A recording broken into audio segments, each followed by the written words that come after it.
Hey guys, welcome to another pod of Escape 1. This time we're actually doing the backtracking again. This time we're doing it because of the hoop and because we have the glider. First of all, we have fossil fields. And, well, you already know which one we're going for. Fossil fields. It's only like 4 monkeys. The one we're going for is one we can't even reach until now. Use the glider, and there you go. Done! There is another way of doing this, but I'm going to show you that after we see the results screen. But that's what you're supposed to do to get that monkey.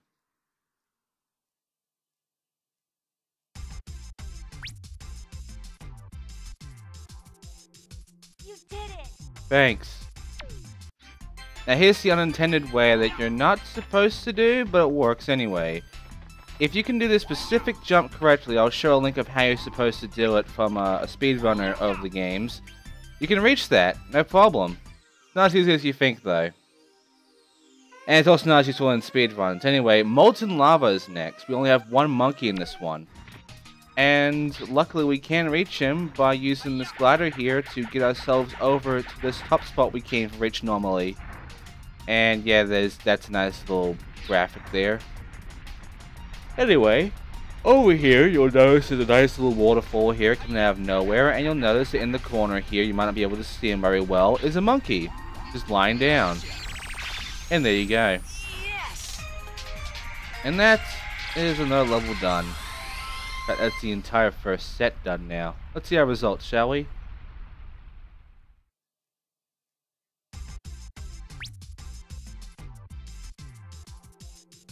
You did it! Yay! Now we have Thick Jungle. This is the part where we actually get them all done. Because, yes, we're now going to get Thick Jungle done. Because we have what we need. First of all, we need the glider to get to this coin over here. Remember this place where we went to before the first time? Well, there was a coin up here on the roof, so go get it. There you go. Now we go back into this area and use the glider to actually get the monkeys and such that are in this area. It's our final area to explore, so let's go ahead and look at this. And yes, this was not a pit that leads to death. This leads to, like, a little bit more tokens. You know, that's nice. And also a mushroom that bounces. Now you know that, we can now go ahead and try this again, only this time we'll use the mushroom to get ourselves up here better.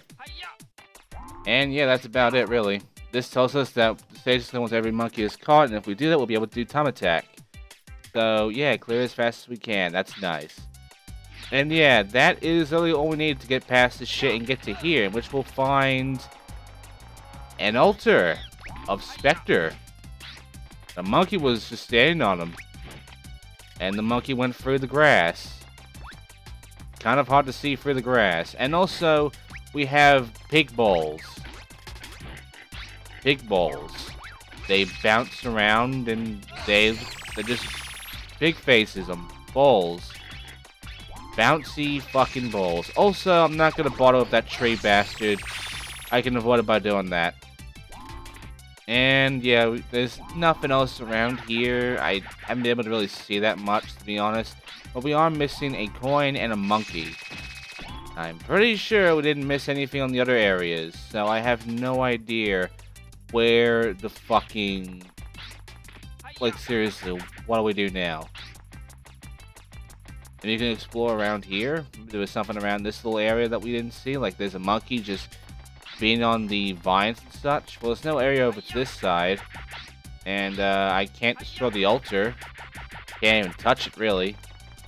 And yeah, as for this goes up to that spot, but there's nothing here. In fact, this entire little spit here is just worthless, really. It's pointless. Maybe we should use the radar for this one, because it seems like this one might be a problem. Okay, let's see where it is. Oh, we found something. It's that way. Is that back to the beginning? It looks like it's heading that direction, but no, it's here. Is it inside the... You saw that, didn't you? Yeah, I saw that too. That's sneaky. That's a good hiding spot. I haven't played this game in a long time. But that's a good hiding spot, to be honest. Anyway, I got a life, that's 14 lives, and I also got a monkey because he's right here with the coin. How nice. We'll come back here for the coin. Yes. But we did get all the monkeys, so that means that we will see the results screen. Because technically we are actually done with this level now.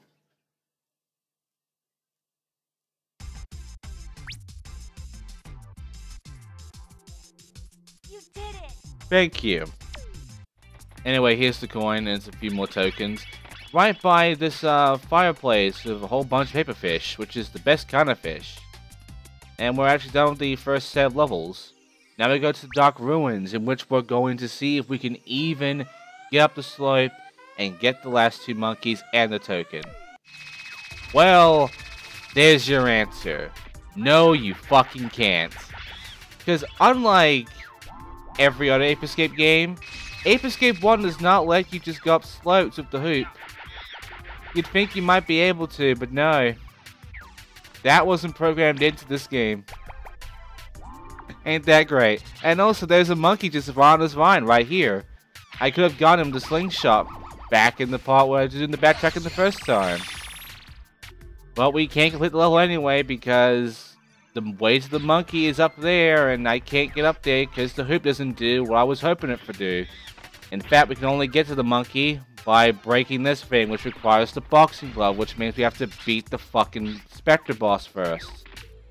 So that's great. Oh well. Anyway, time Cryptic Relics. Remember Cryptic Relics? That was a great level. Let's see if we can do anything here.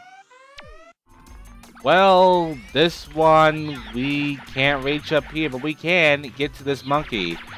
Because I thought I had to break this with the punching glove, because that's how these things usually go. But no, we can break these normally.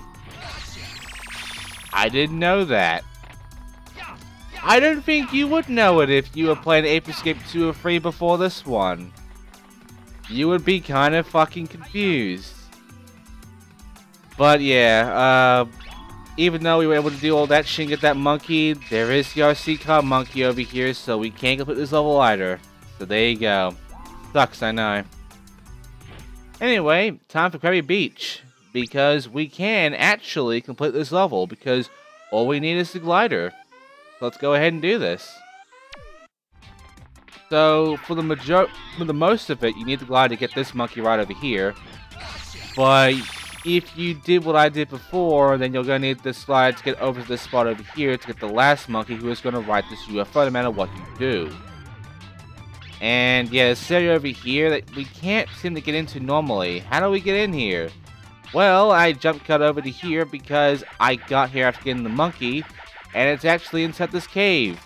If you go right, you'll notice that there's a small opening. Just a little hilly opening over here. And if you go forward, you'll find a few spiders, as well as a nice little reward of tokens. Outside of that, there's nothing else over here, and you can't get outside from over here, so sort of pointless. Anyway, we have to fight a UFO now, which we need the slingshot, because that's how we always use to, you know, beat these bastards. I mean, I could just glide up and hit him with the stick, but, yeah, not while he's moving around at an open spot like that. Anyway, once we shoot the UFO down, we can get the monkey, and we are done. That's Crabby Beach, and that is the 4th level we have 100%ed now.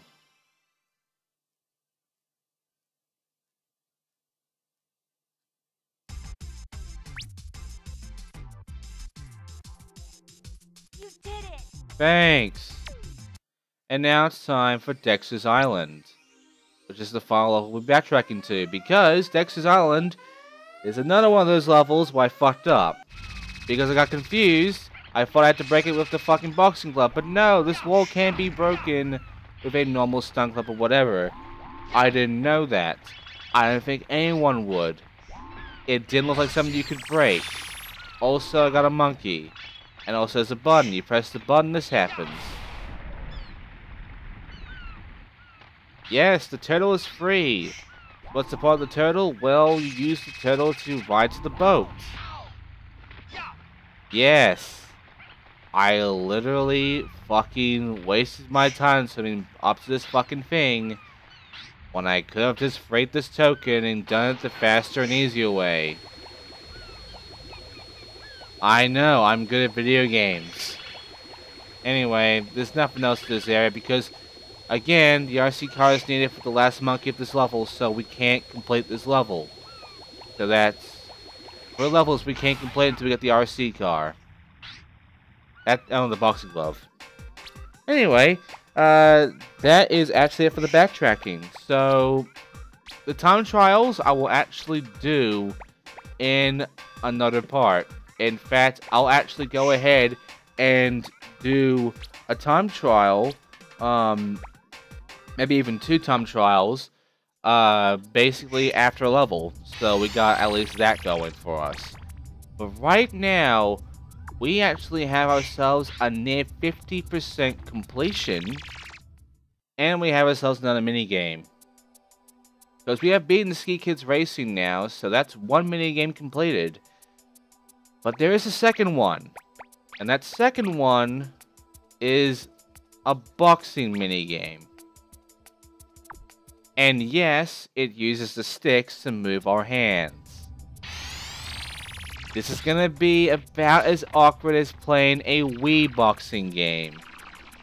It is Specter Boxing, and we'll be playing for the whole thing. It's kinda like the soccer game, so let's begin, shall we? Welcome to Specter Boxing. Now, I said before it's kinda like the soccer game, Monkey Football.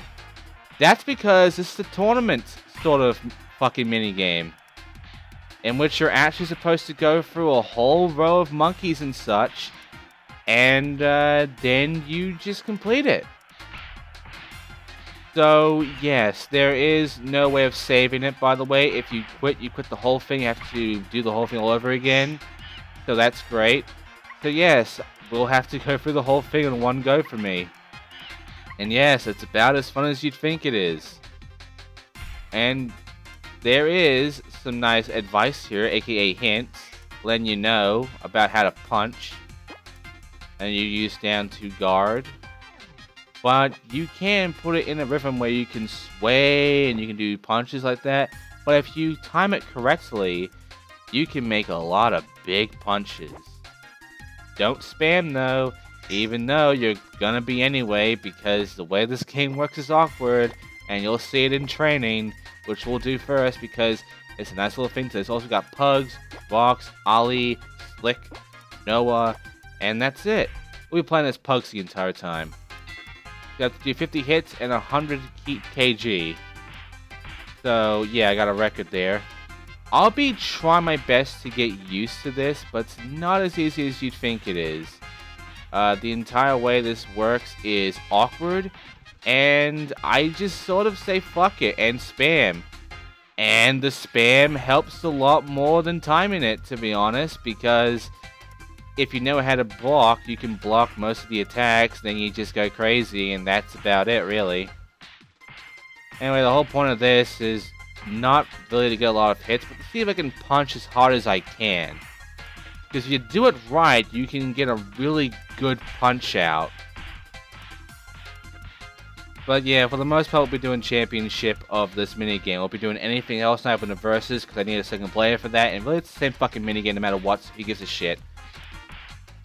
But yeah, I will keep punching until I get a mega punch from me. There it is, 188.7 of 109 hits. I think that is fucking good.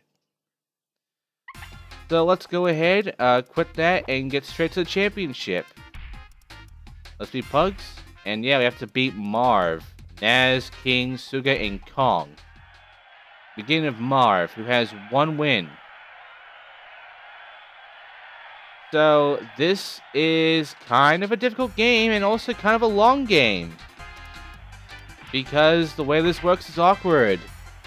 If you've played a Wii boxing game, then this is like 2D version of that, only you're using the sticks to move your motion. And, yeah, you don't get to, you know, punch up, punch down for the belly. Yeah, you always go for the face. which means you have to do, like, sometimes swerve shots and such. And the problem with that is it is awkward, and trying to hit or even do anything in this game is really awkward. This minigame actually sucks because it's awkward. It's not fun. Compared to Ski Kids, I just can't get used to how this game plays. Really, the only way you can actually have any fun with this, and actually get used to this, is if you just kind of go crazy with it, like I am right now. And because of that, I did more damage than him, and he has less health at the start of the second round, after the interval. You can see by the breathing how much is left. So, the faster they breathe, the less health they have. And either the whole KO thing, you know, you'll either have to do a few KOs before it's technical knockout, or they can go down in the 10 count at a KO. Or this could be a 3-round only match every time, and after the third match, it depends on how much health is lost. And how many times have been knocked out, I guess. I don't know. All I do know is I do fairly well at the Marv match. And I'm only going to show the Marv match for now. Next part, we'll be showing 2 fights.